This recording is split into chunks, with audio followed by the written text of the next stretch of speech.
Hi, anyone and everyone. This is Kim, the Humble Hermit from Come As You Are Oracle. I am going to do a collective for today. Today is Friday. It is March 13th, 2026. You may follow me on the Talk, the Tube, my blog, or not. Totally up to you. Take what resonates, leave what doesn't. If it doesn't fit, don't make it fit. If some of it fits, God's kiss. We love that for you. Whatever doesn't, just leave it on the table for someone else. We don't want you taking on energy that wasn't meant for you. So we're going to use roses, dust, and ashes, an oracle featuring cemetery symbols. Is that a tongue twister? I guess it is, because I can never say it. Stacey Williams, La Penetaire Studios. Dun, dun, dun. All right. I had 2 decks set aside to do readings, and then I was doing my exercises on the guest bed back here because the cats aren't in here, so it's a good time because they're all over my bed. So, oh, that's interesting. We got 3 on the table. One is sort of in reverse, but we're going to talk about it. I was doing my exercises and I was looking up at the shelves on the wall and I saw this deck and I was like, I'm doing a reading with that deck. Did you guys see my post about the blue kayak? I did a reading this morning, like between, I think 10:30 and 11 maybe. I did a reading and I said something about blue and something about a kayak. And I said, I don't know if it's the color blue and it's a kayak or if the kayak is blue. 12 o'clock-ish, around there, I get a message on my phone from the Ring app because I'm a part of the neighborhood network, right? And it says someone lost their blue kayak or someone had their blue kayak stolen. And I was like, that was me. I said that happened. I'm a nerd. We're doing 2 more shuffles. We have 4 on the table.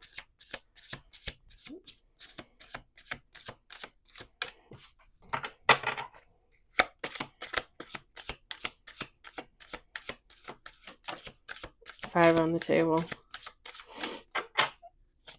6 with bottom of the deck.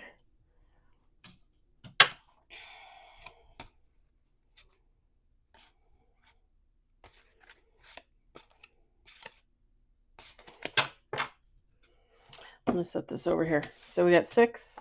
We've got sorrow. Insight. We've got rebirth. It's kind of in the reverse, kind of not. I'm going to explain why. We've got stillness. Influence. And then bottom of the deck, never forgotten. Feminine, masculine, take how it resonates. Somebody's getting some insight into the fact that there's going to be no rebirth of a relationship with someone, and they're upset about it. They're in their fifis.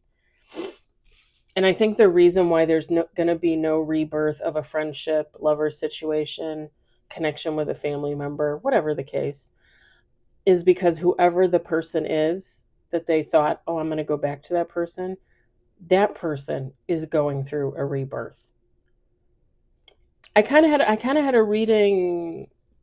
It was the collective, one of the collectives this morning. Was it the collective? No. It was the Love Oracle. It was the Love Oracle.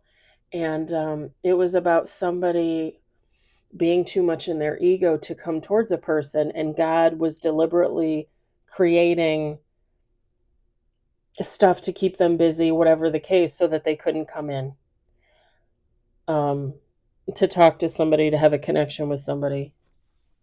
And this kind of gives like a similar vibe, like somebody's realizing that they're not coming in for this rebirth with this person. And it's not even necessarily that the person is too far gone, like they're, they've rebirthed, they've healed so much, they're far ahead. It's not even that. It's just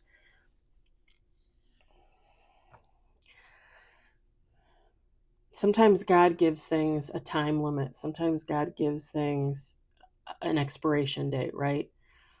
And for whatever the case, whoever this person is, like they sat in stillness too long, like they waited too long. And God's like, no, that's okay. Like that person is moving on. You're not allowed to come back. They sat in such stillness for so long, they have no influence on this situation. Like I said, there's going to be no rebirth. They can't get it together. The thing is whoever this is, they're going to be thinking about this for a long time, if not the rest of their lives.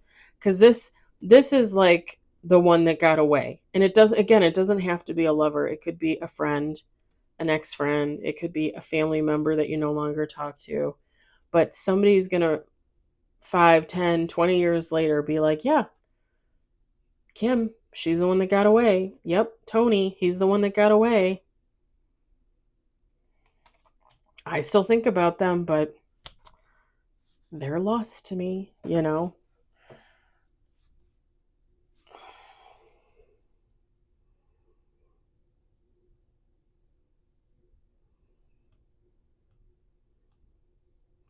And the thing is with this situation and with all situations like this, 99.9% of the time, they know.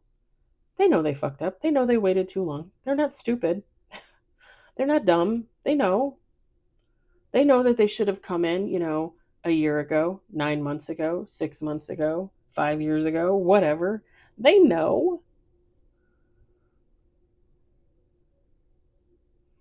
People people especially people that are kind of full of themselves, people that are kind of in their ego, right? Like they think people will wait for them. They think people will wait for them. People don't wait. People don't wait.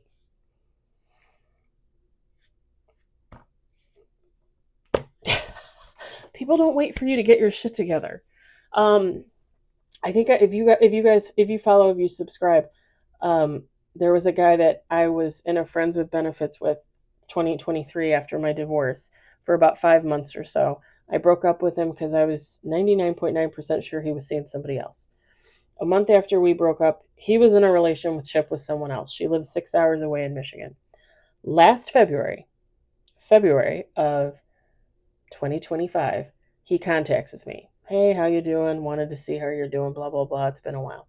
And I message him back. I'm like, hey, if you want to be friends, like we can be friends, da, da, da, da, da.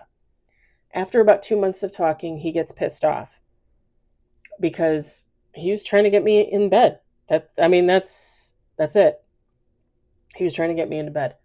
So didn't talk to him again until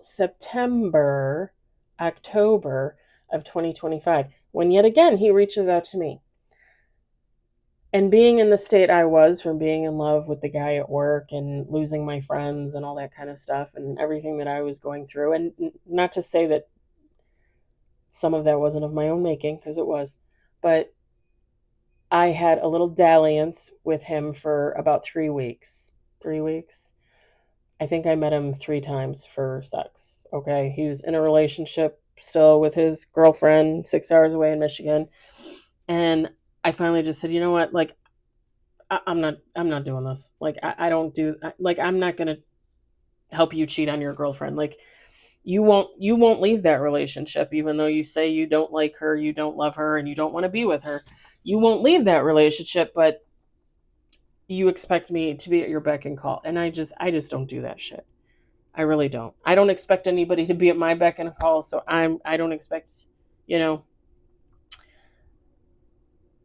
So I called it off with him. And then I think it was the middle-ish of December, there was an accident on the road by where I work, and they had the whole road shut down. And of course, he goes that way to go to work sometimes. So he saw that the road was closed off, had no idea why, messaged me and said, "Are you okay? Because the road is closed off. I just want to make sure you're okay." I never answered him. I never answered him. And I will never answer him again. And if I run into him out on the street, I'll be like, "Hi, how you doing? Okay, bye." If even that, I might just turn around and walk away. I don't know. Like I have no interest, none, because that is someone who can't, like, they can't change, they won't change, don't know that they need to change. I don't know whatever is going on there, but that is toxicity at its finest. At its finest. Not to say that I wasn't toxic either, because I messed around with him in September, right? Well, October technically. Um,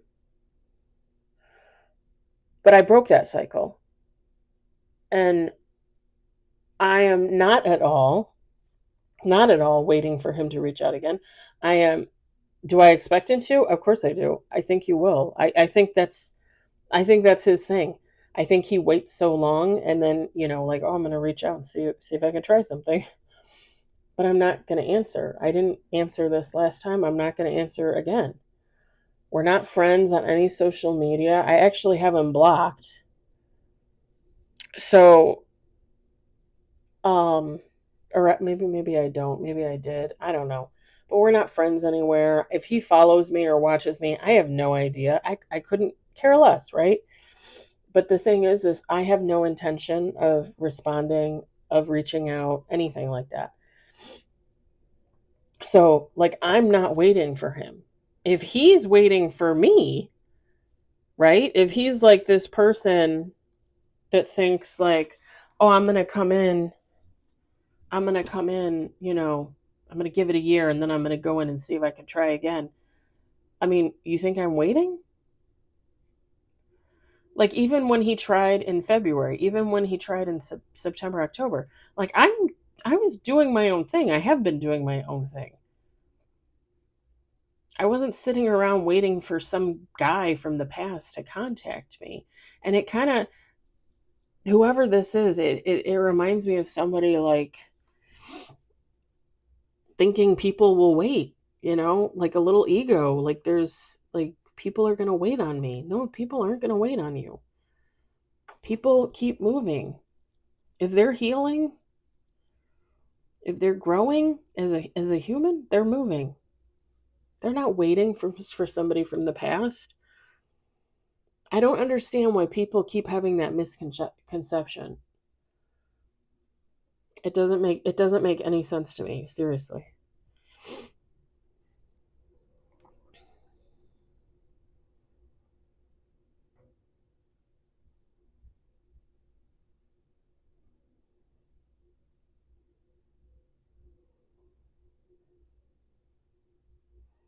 And again, like, they're going to spend the rest of their life thinking about the person that they never got.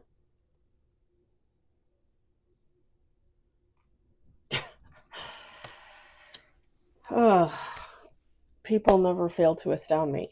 I'm going to leave it there. I hope it resonates for somebody. I hope you enjoyed it. I hope, if anything, you were entertained. I'm also okay, so just before I let it go, I don't know why, but I'm seeing like a dark-haired, blue-eyed man. Is And then I heard Clark Kent. Was Clark Kent dark-haired, blue-eyed? I can't remember. But dark hair, blue eyes. Clark Kent, like, I guess maybe not necessarily like Clark Kent, but like a Clark Kent kind of look-alike, like very well put together. Take how it resonates. I hope you enjoyed it. I hope, if anything, you were entertained. I hope you all have a fabulous Friday, and I'll talk to you later. Bye.